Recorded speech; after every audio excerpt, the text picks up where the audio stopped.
Hello everyone, welcome to Crimson Classroom Speak Right.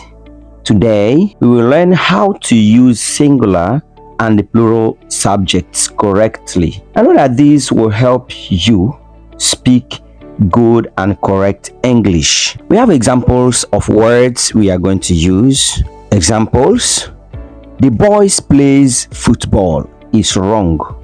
Rather, you say the boys play football. My parents lives in Lagos is absolutely wrong. Rather, you say my parents live in Lagos.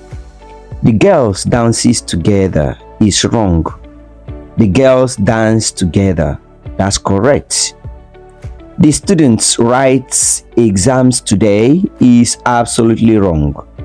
You say the students write exams today. The men drinks water is wrong.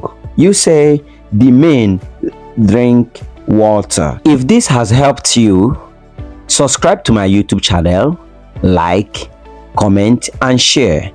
See you in the next class. Bye.